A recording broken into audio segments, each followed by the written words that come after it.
This video was possible with the help of the Wolf of YouTube. Enjoy!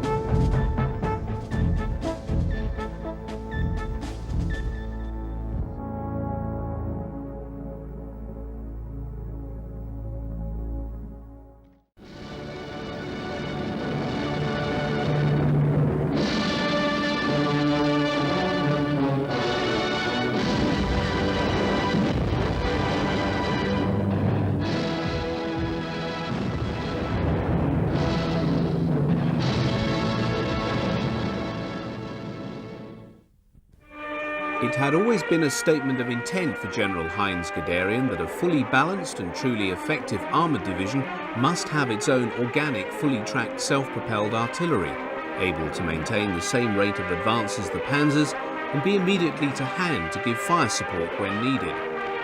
That Guderian's notion could have been given reality in the period of German rearmament during the 1930s was a pipe dream. While subtle and sophisticated propaganda fed to audiences at home and abroad fostered the image of an immensely powerful Third Reich, the reality was that the rearmament program was very broad but had little depth. Adolf Hitler wanted war, but he had no intention of submitting Germany to a repeat of the debilitating conflict that had led her to defeat in the Great War. Even the rearmament program as it stood was financed at a much lower level than was propagandized by Hitler, and few were aware of the real economic strains it was causing the German economy even before the war began. When war came, Hitler wanted it to be short and sharp. The conflict that broke out on the 1st of September 1939 saw Germany ill-prepared for anything but a very short war. Certainly the Panzer Arm was nowhere near ready to embark on a major conflict. The medium tanks on which the basis of the war-making potential of the new Panzer Arm were based were only just coming off the production line. Output of panzers was low and was to remain so for some years after war began. At this stage there was no way that the German panzer divisions could expect to be equipped with their own tracked artillery when the tanks they were meant to support had yet to be produced in adequate numbers. This unpreparedness was mirrored in the lorry supply. By the onset of Barbarossa, transport detachments were driving vehicles trawled from the inventory of every country that Germany had conquered. But nowhere was the facade of modernity better seen for what it was than in the artillery. While a small number of artillery pieces employed in direct support of the fast-moving panzer divisions were towed by half-track, by far and away the majority of the army's artillery was pulled by horses. 3 million horses went into Russia with the German army. Equine sinew and muscle underpinned the great advances into the Soviet hinterland in the opening phase of Barbarossa. The scene of miles of horse-drawn columns moving eastwards could have been taken from a snap of German forces doing the same when marching deep into Russia in 1918.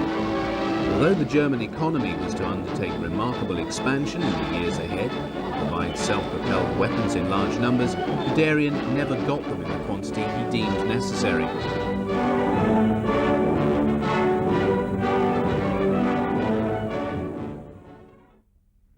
The very first Panzerjäger, a class of lightly armoured self-propelled anti-tank guns mounted on a tank chassis, employed the Panzer IB. First appearing in 1940, it was built around the former Czech 47mm anti-tank gun, which had both a higher muzzle velocity and a heavier weight of shot than the German's own Pak-36. 86 rounds of ammunition was carried. Armour protection for the crew of 3 was minimal. The open-topped and open-backed superstructure mounted just 14.5mm on the gun shield. 202 were converted by Daimler-Benz and Skoda, with production ending in February 1941. Most were employed after 1941 in Russia. A small number of Panzerjäger 1s served in North Africa. Battalion 605, comprising 3 companies, was shipped to Libya in early 1941. This unit participated in all the major battles in the Western Desert through to El Alamein. In late 1940, the same gun was ordered to be mounted on captured French Renault R35 chassis as a replacement for the Panzer I. It saw service mainly in the Normandy campaign. Surviving Panzerjäger 1Bs withdrawn from service in 1943 ended their days in training establishments. Significantly, it was another foreign weapon that was mounted on the next Panzerjägers. It was to prove most fortuitous for the German army that they captured many excellent Soviet 76mm anti-tank guns in 1941. The encounter with new Soviet tanks early in the Russian campaign was a shock to the German army. Intelligence had given no intimation of the existence of the KV-1 or KV-2. Only the proficiency of their military technique compensated the Germans for the technical superiority of these new machines. It was, however, T-34 medium tank that caused the greatest alarm, for it represented a quantum leap in tank design. For German infantry forced to combat these formidable machines, the impotence of the standard 37mm PaK-36 anti-tank gun, already demonstrated in the French campaign, now received more telling confirmation in Russia. Even at point-blank range, the armour-piercing shot from the weapon just bounced off the thick armour of these Soviet monsters. Nor did the 50mm PaK-38, introduced in small numbers just prior to Barbarossa, fare much better. Only at close range could this weapon penetrate the armour of these Soviet tanks. The Germans turned to the 76mm M1936 and 1939 field guns captured in such vast numbers since June 1941. Rechambered to accept the ammunition of the PaK-40 75mm anti-tank gun, which was rushed into service before the end of 1941, the rechristened PaK-36-39 saw service with the German army until the end of the war. The prototype Panzerjäger 38T emerged as early as December 1941. So great was the need to field a self-propelled gun that could take on the powerful Soviet types. The PaK-36-39 was a formidable anti-tank weapon. Although production of the vulnerable Panzer 38T battle tank ended in 1942, its chassis was manufactured as a self-propelled mount for anti-tank and artillery weapons until 1945. The availability of the Panzer IID and E variants in late 1941 also led to their being earmarked for conversion to mount the 76mm anti-tank gun. Surprisingly, the first Panzerjäger 38Ts, known as the Marder III, did not receive their baptism of fire in Russia but with the Afrika Korps. But whether operating in the desert or on the steppes of Russia, the new vehicle was clearly a stopgap design, no matter how desperately needed. While the gun was able to penetrate up to 55mm of armour out to 2,000 metres, this Marder was handicapped by its high silhouette. While in Russia crews could attempt to hide their machine and lie in wait for the enemy before firing, in a desert devoid of cover this was more difficult. Protection was very weak, the gun shield offering a maximum of just 15mm of armour, making the crew quite vulnerable to direct enemy fire as well as shrapnel from shells exploding near to the vehicle. Even so, 363 were produced by BMM of Prague. The cumbersome appearance of the conversion of the Panzer IID into Marder II indicates the urgency with which the 201 produced between April and June 1942 were needed at the front. The Panzerjäger IID was first seen on newsreel when the tank hunting battalion of the rested and rebuilt 1st Waffen-SS Division, Leibstandarte Adolf Hitler, paraded through Paris along the Champs-Élysées, with other detachments in the formation in July 1942. All wear the standard overall colour of very dark grey. Taking the salute was Field Marshal Gerd von Rundstedt, Commander-in-Chief of Army Group West. Most of the 150 machines completed by May 1942 went to the Eastern Front for service with the Panzer and Panzer Grenadier divisions committed to the German offensive in southern Russia.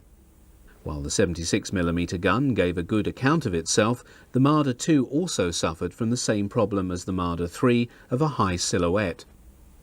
A firepower demonstration of the Panzerjäger IID was given to Reichsmarschall Hermann Göring when he visited the training unit of the tank hunting battalion of the division named after him in April 1943. Just 2 months later, 10,000 troops of the division were to surrender when the Axis bridgehead in Tunisia fell to the Allies. Development of the 75mm PaK-40 had been slow, even though contracts for the new anti-tank gun had been issued in 1939. The appearance of new Soviet armour had ended the complacency. An accelerated program led to Rheinmetall Borsig producing the first PaK-40s for service by the end of 1941. The PaK-40 was an excellent weapon. Its low profile allowed its gun crew to maximise advantage of the penetrative power of its armour-piercing shot and range. It could cut through 100 millimetres of armour sloped at 30 degrees at a range of 500 metres. While the normal rate of fire was 12 rounds per minute, an experienced crew could raise that total. The undoubted effectiveness of the Pak-40 saw it employed as the standard anti-tank gun and as a light artillery piece with the German army until the end of the war. It was also employed on numerous chassis as a self-propelled anti-tank gun. In June 1942, Farmo, MAN and Daimler-Benz had been instructed to divert 75% of their Panzer II production so that the chassis could be employed as the basis of a new Panzerjäger mounting the 75mm anti-tank gun. The resultant vehicle, designated the Marder II, was manufactured until June 1943, when the decision was taken to turn over production of all Panzer II chassis to building the Vesper self-propelled light howitzer. By then, 651 Marder IIs had been produced, employing new build, and converted early model Panzer IIs returned to Germany. The Marder II had the by now standard Panzerjäger open-topped configuration, with light armour mounted to the front and sides of the gun compartment. While issued to self-propelled Panzerjäger battalions, many Marder IIs were also used by paratroop units, who, after the high losses in the invasion of Crete, Hitler ordered employed as ground troops. Although serving on all fronts to war's end, the bulk were employed in Russia, where they took a heavy toll of Soviet armour. The reach of the Pak-40 enabled the crew to take out most Russian tanks. With the onset of winter, whitewash was applied to aid concealment of the vehicle as it moved across the wide open steppes. Serving alongside Marder IIs of the SS Panzer Corps in February and March 1943 are mid-production Marder IIIs on the Panzer 38T chassis mounting the 75mm Pak-40, which first left the production line at BMM of Prague in October 1942. Replacing the original Soviet gun Marder III, the new model employed a redesigned lower fighting compartment to house the German Pak-40 anti-tank gun, of which 417 were manufactured. The Marder IIIs of the Leibstandarte Adolf Hitler are fighting in the suburbs of the city of Kharkov, the scene of a major battle between the troops of the SS Panzer Corps and those of the Soviet Voronezh front in early March 1943. Marder IIIs saw heavy action throughout 1943. That illustrated here, serving with the Panzerjäger Battalion of the 3rd SS Panzer Grenadier Division Totenkopf at the Battle of Kursk in July. Mid-production Marder IIIs were also extensively employed in the Panzerjäger battalions of Army and Luftwaffe field divisions, serving as far afield as Russia through to Italy. Operation Axis, the long-prepared German contingency plan for the occupation of Italy, took place in September 1943. Among the forces streaming across the mountains into northern Italy was this contingent of late-production Marder IIIs. This new model was the consequence of a major reworking of the Panzer 38T chassis, which saw the engine resighted to the centre of the vehicle and the fighting compartment for the Pak-40 moved to the rear. Nearly 1,000 were manufactured by BMM. Self-propelled guns were employed in far greater numbers than tanks by the Germans in the Italian theatre, the mountainous terrain being more suitable to their tactical employment. This is well demonstrated by this film of a late Marder III operating in the vicinity of Monte Cassino in the first half of 1944. Employing the ruins of a bombed-out village, the Marder crawls out of cover on word of approaching targets. Mindful of the ability of pilots to spot tank tracks from the air, these are brushed away by one of the crew. The Marder moves to a firing position on the edge of the village, giving it a superb vantage point over the valley below. With the enemy targeted, the gunner loads the armour-piercing Panzer Grenade 40 ammunition. After a couple of shots, the Marder scuttles back to its hide before its position can be bracketed by artillery or targeted by enemy aircraft.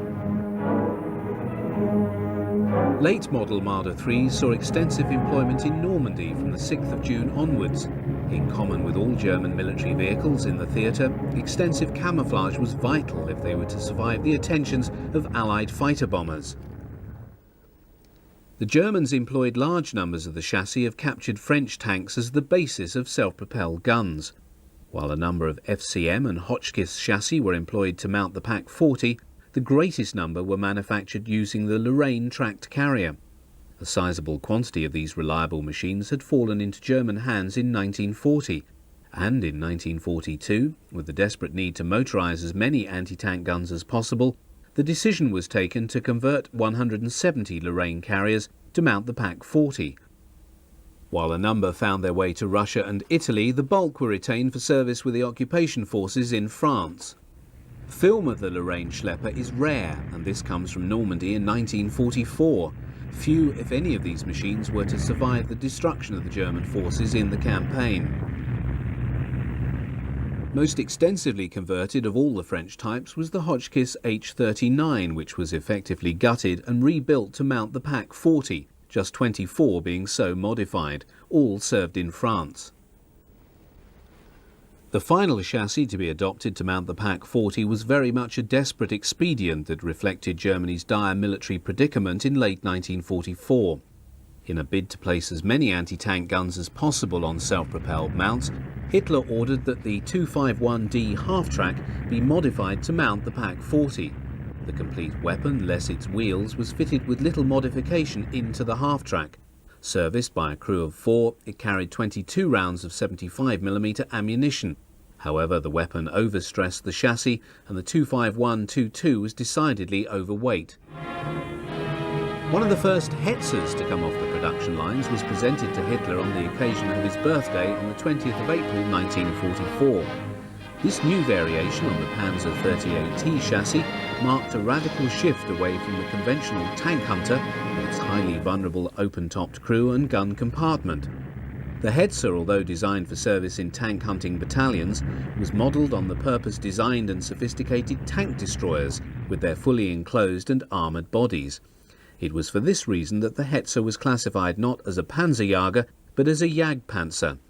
Production of the Hetzer began at the Skoda works and at BMM in May 1944 with the phase-out of the Marder III. Primary armament remained the 75mm gun. While the enclosed armoured body offered the crew far better personal protection than the earlier tank hunters, it also led to cramped conditions, making movement within the machine quite difficult. This also inhibited movement of the gun, which had a constricted field of fire in consequence. In spite of these limitations, the Hetzer became one of the most effective and frequently encountered vehicles serving in the German army in the last year of the war. Successful employment of the assault gun in its adoptive role of tank destroyer led to the development of one type to fulfill both roles, built round an armoured body mounted on the chassis of the Panzer IV. The Jagdpanzer IV entered production with WWII in January 1944 and mounted a 75mm L48 cannon. These served with the 116th Panzer Division in Normandy. In August 1944, the Jagdpanzer IV was upgunned to carry the 75mm L70 cannon as mounted on the Panther tank. As the weight of the gun made the chassis nose heavy, the rubber tyres on the first two bogies were replaced with steel wheels. Parallel to the Panzer 470 built by WWII was a variation produced by Nibelungenwerke of Austria. A modified Jagdpanzer IV body was grafted directly onto a standard Panzer IV hull. This led to the Panzer IV 70A, distinguishable from the WWII model by its vertical sides. The largest, heaviest and most powerful anti-tank gun to see regular service with the German army was the 88mm Pak 43. The weapon realised its maximum muzzle velocity of 1,130 metres per second when using tungsten shot and could penetrate a T-34 up to 3,500 metres. Employing an identical chassis derived from the Panzer III and IV and sharing the same superstructure as the Hummel self-propelled gun, the 88mm Pak 43 armed Nashorn first saw employment during Operation Citadel in July 1943. While similar in appearance to earlier improvised Panzerjäger, the Nashorn was very much a purpose-designed vehicle built around the Pak 43. Unlike its smaller brethren, it was not distributed to Panzerjäger battalions, but retained in special detachments at corps level and farmed out according to need. Most of the 494 built served in Russia, but were encountered in Italy serving through to war's end. The standard field gun employed by the German army at divisional level from the time of its introduction in 1935 to the end of the war was the 105mm FH-18. This piece saw service on every front, from the frozen wastes of northern Finland to the boiling desert of North Africa. A versatile and widely employed weapon, the FH-18 utilised a split-trail carriage and, in earlier models, large pressed steel centre rubber-tyred wheels. On later variants, these were replaced with spoke types. Firing a 14.8 kilogram shell, it could range out to a maximum distance of approximately 10,500 metres. Experience in the east, where the gun's weight caused it to sink in the mud, led to the employment of a lighter carriage derived from the 75mm Pak 40 anti-tank gun, while the 2514 and the 3-ton 11 half-tracks were employed to tow the 105mm gun in North Africa and Russia. The bulk of those employed in Europe and the East relied on horse-drawn artillery teams. In 1939, a muzzle brake was added to increase the range of the gun. Designed in 1942 to confer greater mobility for the 105mm guns attached to mobile formations, the Vesper self-propelled gun employed a much modified Panzer II chassis. Although designed by Alket, production was undertaken by Farmo. In February 1943, the decision was taken to divert the production of all Panzer II chassis to the manufacture of the Vesper. The new self-propelled gun first saw employment during Operation Citadel, the Kursk offensive in July 1943. Seen in action are those belonging to the SP detachment of the 3rd SS Panzergrenadier Division Totenkopf. From mid-1943 onwards, the Vesper began to appear in growing numbers in the self-propelled artillery units of the Panzer and Panzergrenadier divisions. Equipment of formations in the east received priority, as the need of mobile artillery to move and support the rapidly moving panzer formations became paramount, as they were stretched ever more thinly, being moved from one place to another to combat ever-increasing Soviet breakthrough. The ability of panzer formations to deploy their own mobile artillery allowed them to maximise their limited assets when launching counterattacks against the seemingly ever-growing Red Army. Deployed close to the front line, the Vespers would launch a concentrated barrage prior to the attack and then accompany the armour as it moved forward. Ad hoc battle groups comprising many diverse weapons, including Vespers, were rapidly put together by the Germans to deal with enemy breakthroughs, such as seen here in the late summer of 1944. A local counterattack is launched by German forces supported by Stukas in western Byelorussia. Overseeing the operation is Luftwaffe General Robert Ritter von Griem.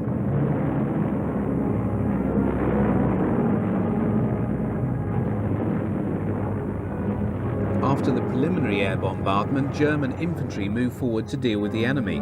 The weaponry employed in the Kampfergruppe includes Panther tanks, Marder 3 tank destroyers, armoured personnel carriers, mobile flak artillery, towed 88mm flak guns and self-propelled artillery support, provided by a small detachment of Vespers. The appearance of the Soviet Air Force flying Ilyushin II Sturmovix leads to a barrage of anti-aircraft fire from the 88mm guns. The Soviet aircraft try and target the panzers moving across the plain.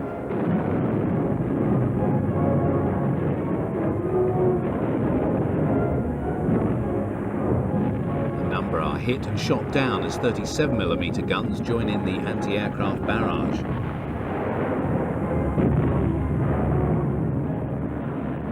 The Vesper detachment now brings its guns to bear on identified enemy positions prior to a further infantry assault.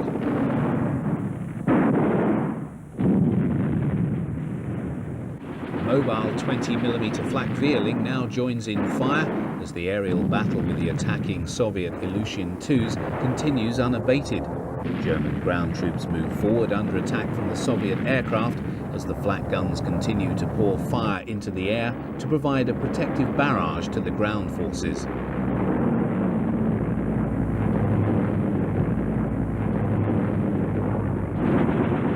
Sturmovik, hit by German flak, plunges to the ground. Although bombs from the Soviet aircraft still fall, German infantry continues to move forward. While casualties are moved from the field, the battle with the attacking Soviet ground attack aircraft continues unabated. bombing and artillery fire combined to reduce the near horizon to a wall of explosions. In the final sequence, the 88mm flak score another victim as a Soviet fighter streams smoke before diving to the ground.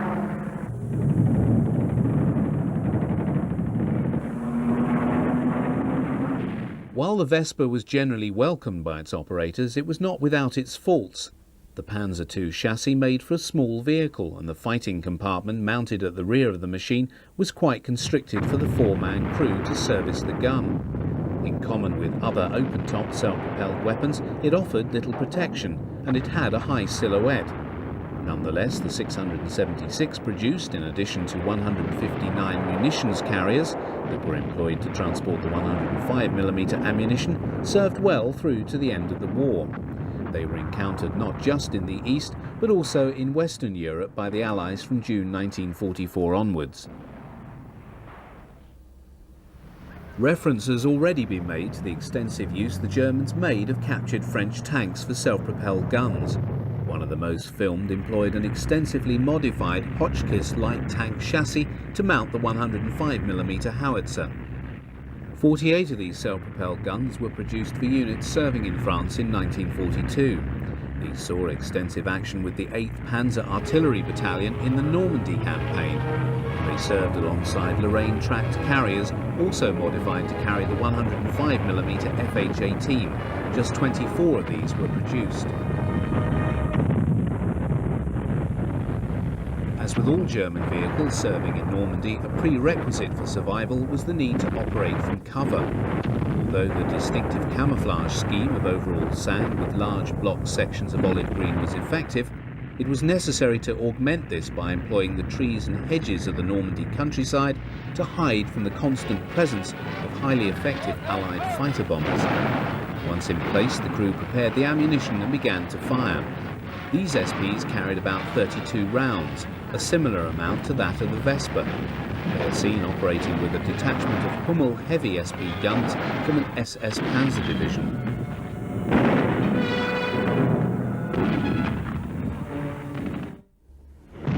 Entering service in 1933, the Sd.Kfz equipped the heavy gun platoons of infantry regiments and remained in service until 1945.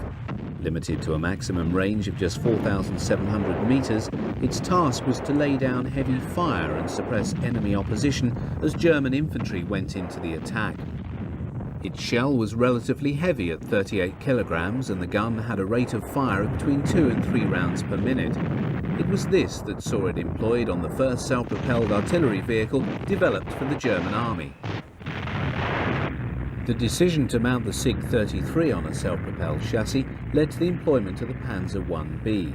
The mount was designed by Orket of Berlin, who converted 38 Panzer I chassis in February 1940, and these were in service for the French campaign. The resultant vehicle weighed some 3 tons more than the standard Panzer IB. The 150mm gun was mounted in a large box-shaped compartment atop the hull and looked decidedly cumbersome.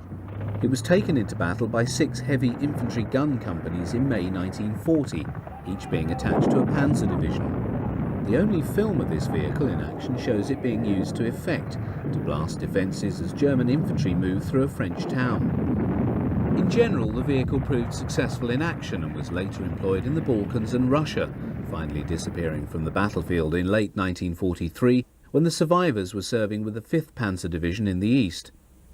No others were built, for it was recognised that the gun overtaxed the light chassis and the very high silhouette was undesirable. An attempt to mount the Sd.Kfz on a Panzer II chassis in 1941 proved abortive, just 12 being built. Nevertheless, the Sd.Kfz on the Panzer IB provided the German army with much formative experience in the operation of self-propelled artillery.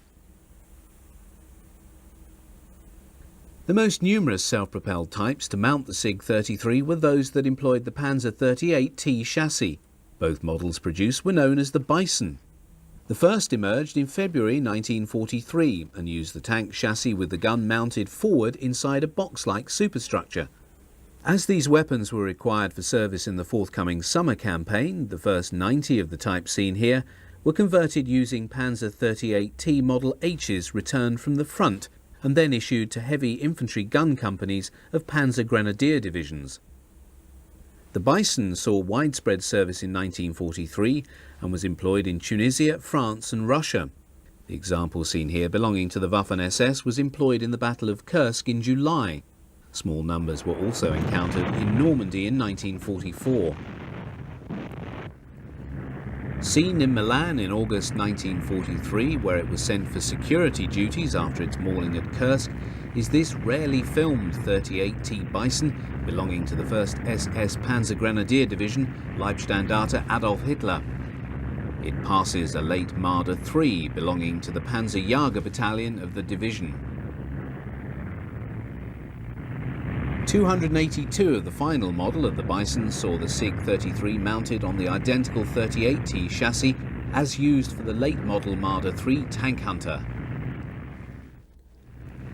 The Sig-33 was also employed in 1941 to produce a powerful, fully armoured infantry assault gun on the Panzer IIIe and F8 chassis. Series production was not undertaken, just 24 being produced. And these served at Stalingrad in 1942, with the survivors operating in the Kuban bridgehead in southern Russia. Making its debut with the 216th Sturmpanzer Abteilung at the Battle of Kursk in July 1943 were 60 Sturmpanzer IV Brumbars. This machine had been designed as a heavy armoured assault vehicle and had found particular favour with Hitler, who'd ordered its production in October 1942. The Sig-33 was ball-mounted in a very heavy armoured box with 100 mm of armour to the front and 50 mm on the side. The first version lacked a forward-firing machine gun, and the driver's vision slit was mounted low down on the front superstructure face. The mid-production Brumbar could be distinguished by the periscope mounted on the driver's housing. A fleeting glimpse of a late-model Brumbar can be caught behind the vehicle's crew as they line up to be presented with decorations for their bravery whilst engaged in heavy fighting with British forces on the border with Holland. The armoured superstructure of the Brumbar offered comparatively greater protection and space for its five-man crew than did the hull and turret of a standard Panzer IV. In addition, the late model Brumbar had been substantially reworked to incorporate significant improvements to the design.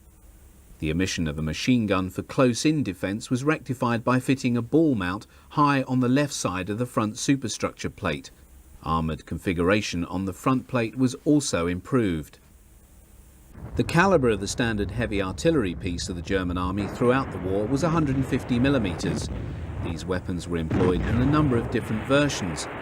While the bulk of this heavy artillery was horse-drawn, those 150mm FH-18s attached to panzer divisions were towed.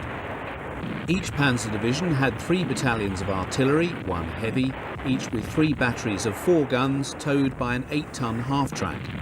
While the speed with which half-tracks could bring the heavy weapons up to the front line was impressive, compared to the ponderous horse artillery, the setting up of the piece to fire on its designated target might take up to half an hour. The performance of the weapon itself, however, was satisfactory, the FH-18 being able to fire a shell of 43.5 kilograms out to 13,000 metres. What the mobile formations desired was a fully tracked vehicle that could mount a 150mm gun and be available for employment on demand. They had to wait until 1943.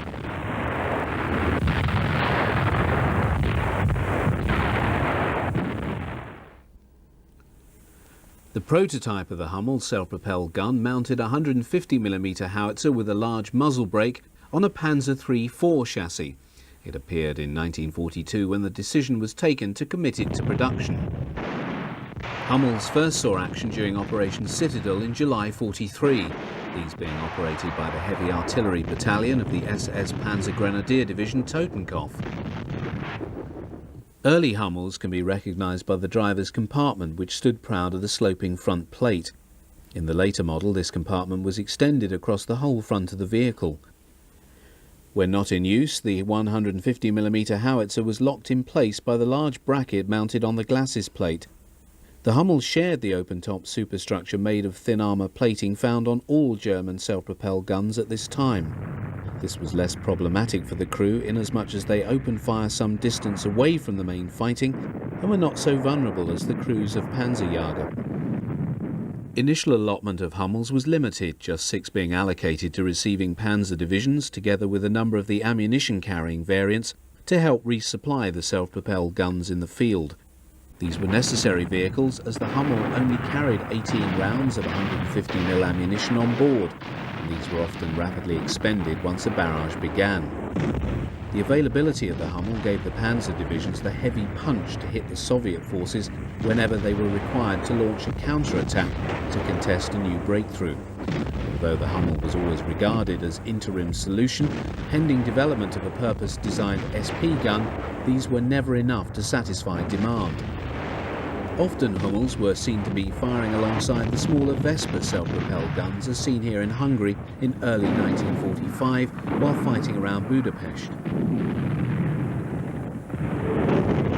It was perhaps symptomatic of the waning strength of German military power that when Dr. Goebbels chose to make a last visit to the Oder front in March 1945, he was taken to watch the firing of a solitary Hummel. This vehicle had proved itself to be an extremely effective weapon, and by the time production ended in 1944, 666 gun vehicles and 150 resupply vehicles had been constructed by Alket and Deutsche Eisenwerk. The German army entered the Second World War in possession of a range of unique and highly effective light anti-aircraft guns that were to be employed throughout the conflict with great success. The light 20mm Flak 30 emerged in the 1930s and was already in widespread service when this film about the Luftwaffe was put out by the Air Ministry. Drawn by Krupp boxers, the light flak guns are driven to their fire positions. The gun is then unhitched and slid off its carrying chassis onto its base and made ready for firing. The soldier wearing the rangefinder calls out the distance as two Dornier Do-23s lumber overhead. The flak gun is speedily turned on its axis to follow the planes round by the crew as the gunner lets fly at the targets. 6 years later, the same procedure is followed as the flak fires on Allied aircraft over the Straits of Messina. As a crewman stands watch on a flak Vierling in Russia, another opens fire on Allied warplanes over southern Italy. Joined by a 37mm flak and single 20mm flak, the three weapons employed on the most German self-propelled flak vehicles until 1945 and used in action from the Arctic Ocean to the Aegean and the Bay of Biscay to the Black Sea.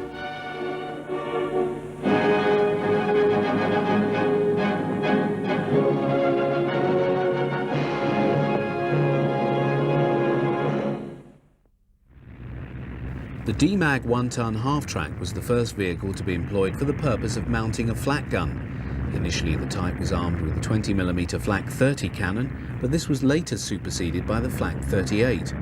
Although ostensibly designed for the purpose of protecting military formations from air attack, this variant was employed as much in a ground support role. The 20mm cannon was ideally suited for shooting up ground targets, being supplied with armour-piercing as well as high-explosive ammunition. In the opening phases of the Russian campaign, it was discovered that the flak could be used to penetrate the thin armour of the very numerous and obsolescent Soviet light tanks. Although ammunition was carried in 6 small bins attached to the drop sides of the flatbed on which the gun was mounted, most DMAGs carried a further and larger supply in a 2-wheeled trailer. A total number of 7 crewmen were required to drive the half-track and operate the flak gun. The principal disadvantage of this type was that the crew were totally exposed to enemy fire, steps to give the vehicle a modicum of armour protection not being taken until late in the production run. An armoured cab being provided for the driver and a shield for the flak gun. Other than this modification, the DMAG remained otherwise unchanged, being produced by a variety of industrial concerns until production was halted in 1944, by which time 610 had been produced. It was to serve in all theatres and saw action until the end of the war. The Flak Panzer 38T was a makeshift machine put into production to bolster numbers of mobile flak, pending availability of more sophisticated flak panzers. With Luftwaffe air superiority long since vanished from the skies above the battlefields in east and west, the army needed every flak vehicle it could muster. The German army had a propensity for arming every chassis that could mount a worthwhile weapon. Standard lorries like the Opel Blitz and Horch heavy passenger car were modified to carry the 20mm flak, most being employed in the ground support role.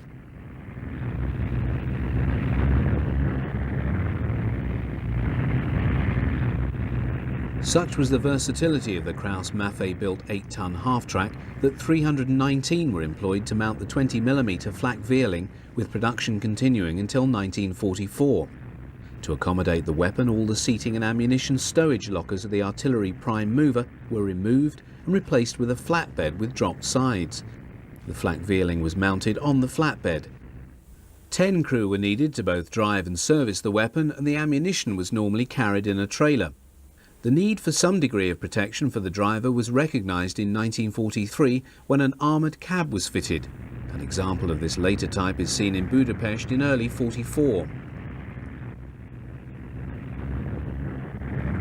One of the more graphic sequences of film showing the flak Vierling and 8-ton half-track in action was taken during the Operation Market Garden, the abortive Allied attempt to seize and hold the bridges over the River Rhine at Arnhem in September 1944. The cameraman was on hand to record an SS flak Vierling being employed to shoot up the descending British paratroopers and the aircraft bringing them from England.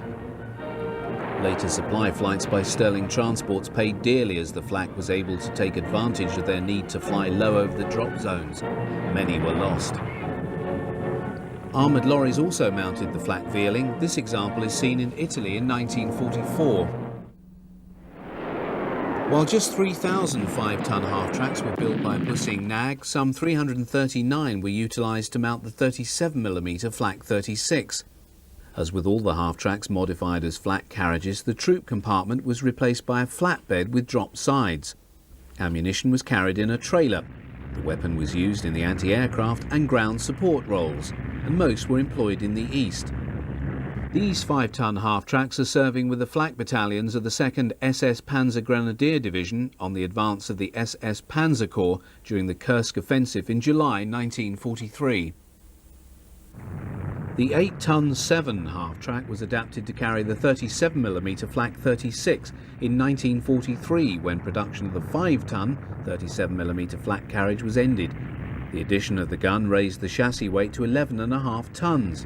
Ammunition for the flak gun was carried in a Sonderanhänger 57, a trailer specially designed to carry 37mm ammunition. The flak 36 was a powerful weapon and was often used in a direct fire role. Most of the half-tracks seen in this sequence belong to the Waffen-SS, and in particular the flak Abteilung of the Leibstandarte Adolf Hitler. Seen here in Rome, it is a late machine with an armoured cab. Moving along a Normandy road is a camouflaged Opel Multier mounting a 37mm flak. From the newsreel of May 1943 comes film of a major Luftwaffe ground exercise in Russia involving a full-strength flak unit. Of interest is the diversity of equipment being employed. Apart from the standard DMAG 1-ton half-tracks mounting the 20mm flak, there are also a large number of modified 4-wheel drive Mercedes-Benz 4.5-ton lorries. The commander of this 88mm gun detachment seemingly has no compunction about employing his weapon in a ground support or anti-tank role. Colonel Hans von Luke of 21st Panzer Division was to recall how in Normandy he had to threaten to shoot an officer of the Luftwaffe 16th Field Division who refused to employ his 88s in the anti-tank role during Operation Goodwood.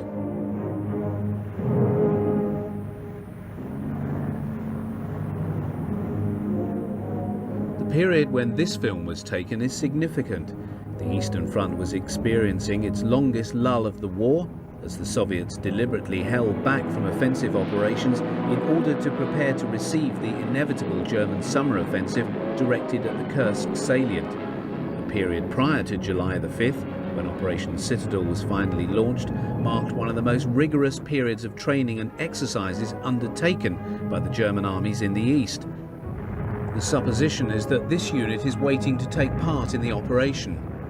Although Luftwaffe command of the air was no longer assured in Russia, the Red Air Force had yet to achieve the dominance that it would in the future. Luftwaffe flak units would under such circumstances be more likely to find themselves firing on tanks instead of aircraft. That, however, would very soon change. Soviet air attacks on German ground formations and supply lines never achieved the scale or sophistication realized by the Allies in Western Europe. However, the loss of command of the air in the east did render German forces far more vulnerable, and throughout that period Soviet air assaults began to increase in scale. As German ground defence was increasingly based upon mobile forces, the demand grew for far more flak vehicles able to deal with the problem. In the West, Allied air dominance was overwhelming. D-Day onwards saw a wave of Allied air operations in which fighter bombers roamed across France and the Low Countries, strafing any German ground traffic that could be found. In this typical example, United States Army Air Force P-38 Lightnings and P-47 Thunderbolts fly in low to hit German positions. With the total absence of the Luftwaffe, all the German army could rely upon was flak to protect themselves. But more was always needed, and the demand was that it should be mobile, based upon full-tracked chassis. It was also becoming very clear that many Allied aircraft were now so well protected as to no longer succumb to hits from 20mm flak.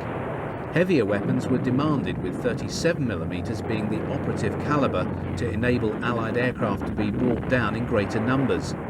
Out of these demands emerged a new generation of German flak panzers. Some were stopgap, placed into service pending production of more sophisticated and powerful types. Examples such as the Kugelblitz and Panther Kolien employed heavier calibre and much faster firing weapons, but none of these reached service before Germany's defeat in May 1945. The Wirbelwind emerged towards the end of 1943 as a fully tracked anti-aircraft tank employing the chassis and body of a Panzer IV. A purpose-built 16mm armoured turret had been designed, within which the crew of the 20mm flak Vierling could operate the gun with a degree of protection. The Wirbelwind are operating on the German border in the vicinity of Metz in late 1944. They're firing on American bombers, and the hail of 20mm cannon shells sent up by the Wirbelwinds has claimed an American B-26 Marauder bomber.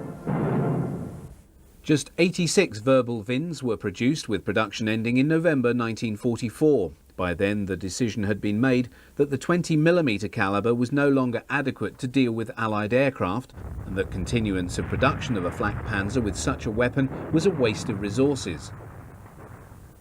Replacement for the Wirbelwind was the Ostwind, which employed a single 37mm flak 43 in a similar turret and mounted on a converted Panzer IV. The Flak 43 was also employed in another Panzer IV conversion with a four-sided superstructure that could be dropped for firing. It was named the furniture van for obvious reasons. 240 were produced until March 1945. Both Ostwind and Mobilwagen were to have been replaced by the Kugelblitz, mounting two rapid-fire 30mm cannon in a new turret, but the war ended before it could be produced in any number. Seeing service in the closing months of the war was the drilling anti-aircraft half-track based on the 251D. Armament was three 15mm cannon obtained from obsolete Luftwaffe stocks, which were then attached to a pedestal mount and placed inside the hull of the half-track. All three barrels firing could spew out 2,100 rounds per minute. Those seen here are on the Oder front in March 1945. At the outbreak of war in 1939, the 88mm gun in its various versions, namely the 18, the 36 and the 37, formed the backbone of Germany's air defence system at home and in the Wehrmacht abroad. In its primary role of anti-aircraft gun, the 88mm could fire up to 15 rounds, each weighing 20 pounds, every minute. This is being demonstrated by a Waffen-SS flak crew serving in Russia in the late summer of 1941. Accurate tracking of the Soviet aircraft and the use of rangefinders allow the gunners to place their shells close to the enemy plane. On this occasion, they're also employing a single 20mm flak 30 alongside the 88. The rounds tell as a Soviet bomber, almost certainly a Tupolev SP-2, is hit and plunges downwards, disintegrating during its final dive.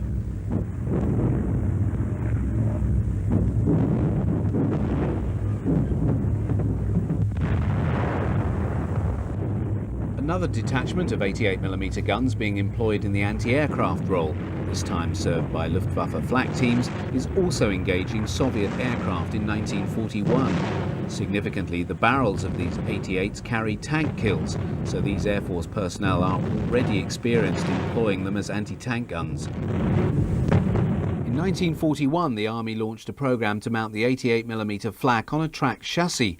The resultant Sonderfahrgestell emerged in late 1942 with an 88mm flak 37 gun, and in 1944 the same chassis was employed to mount the more powerful 88mm flak 41. Once again, the design did not progress to production. The flak 41 had been designed by Rheinmetall Borsig and was rarely filmed, just one being seen here employed in the anti-tank role in March 1945. Developed secretly in substitute for the heavy artillery denied them under the Versailles Treaty, the German Army investment in multi-barrel rocket mortars was to provide them with a weapon of great utility in the Second World War. In first employment, it was realised that they were a weapon of psychological as well as destructive impact. The first type to see service in 1941 was the 150mm Werfer, 6 mortar tubes mounted on a Pak-38 chassis, ripple-fired every 2 seconds. The larger, heavier 280 and 300mm rockets introduced in 1942 were also ripple-fired in 6s, but from a wheeled, open-framed heavy-duty launcher. The heaviest rocket also appeared in 1941 and utilised a crate-like launcher mounted on the ground and raised up to fire. These 320mm Werfers with incendiary warheads are being used for bombardment in the Warsaw Uprising. The real measure of the importance of these weapons to the German Army can be seen in the growth of Werfer troops from 2,000 officers and men in 1939 to 135,000 in 1945. Such growth mirrors the effectiveness of these weapons. A battery of 6 150mm launchers could let fly a salvo of 36 rockets in 10 seconds, with the second following just a minute later. As the war progressed, Werfers were massed in large numbers. Mixed brigade with 384 150mm barrels and 325 210mm barrels could saturate a target area with 6 tons of warheads in 5 seconds, repeating the process just a minute later. Conventional artillery needed 81 batteries of guns to achieve the same effect. The explosive impact of these weapons was also matched by the concussive effect. Werfers were not without their limitations, however. Their employment so close to the front line drew heavy enemy fire down upon them, and losses among Werfer troops were high. Werfer batteries were vulnerable before and after a launch. Film from Normandy shows how a battery once towed to its firing position by half-tracks then took some time to prepare to launch. Once loaded and fired, the flame and smoke trails left by the rockets marked out the position for eagle-eyed forward artillery observers. In Normandy, British counter-battery fire was very quick. Often Werfer crews were caught in artillery strikes as they packed up to move off to a new site. While the effect of these weapons could not be denied, the German Army recognised the need to confer greater mobility on Werfer units to increase their effectiveness. The solution came in 1943 with an order to the firm of Opel to modify its semi-track mule load carrier to take an armoured body. The half-track armoured lorry produced by Opel in response to the Army requirement employed the chassis of the company's basic Multi-A vehicle, to which they added an armoured body. The rocket launcher was a specially developed 10-tube type, and the ammunition carried allowed the vehicle to launch 2 salvos before a full replenishment was needed. These were obtained from resupply Multi-As. Opel manufactured 300 of the Panzer Werfers and 289 resupply vehicles. A deployed battery of 8 Panzer Werfers could launch 80 rockets in 20 seconds.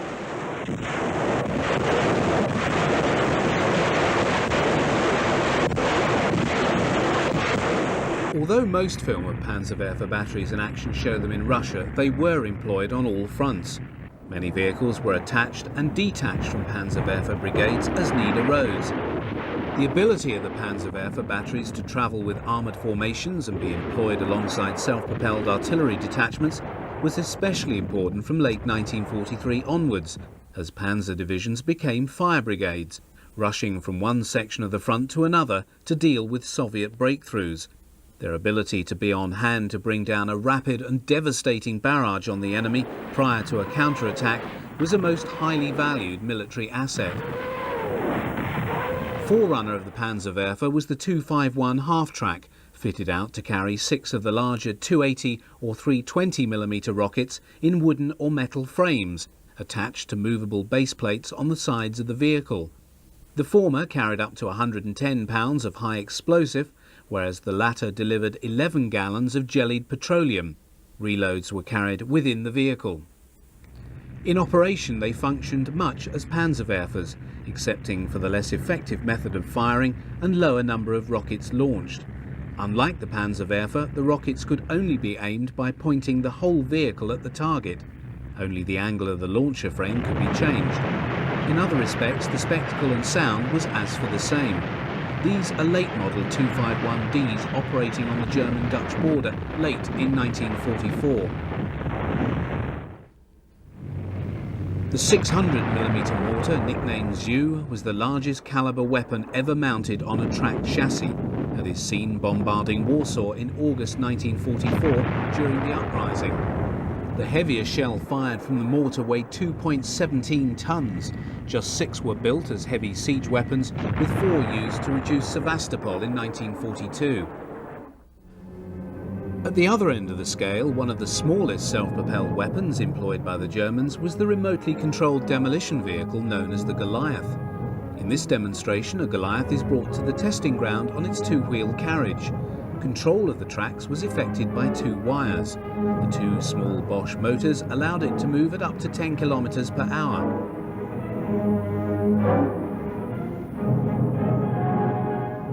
From his position, one of the soldiers studies the target, in this case a captured Soviet Su-85 self-propelled gun. The Goliath is released and directed towards its target.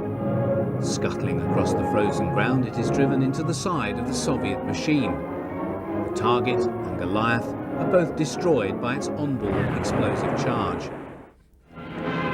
For 6 long years, the German army employed a wide range of self-propelled weapons, ranging from armoured trains and tank destroyers to super-heavy mortars, at first to conquer and ultimately to resist their many enemies on the long retreat back to Berlin.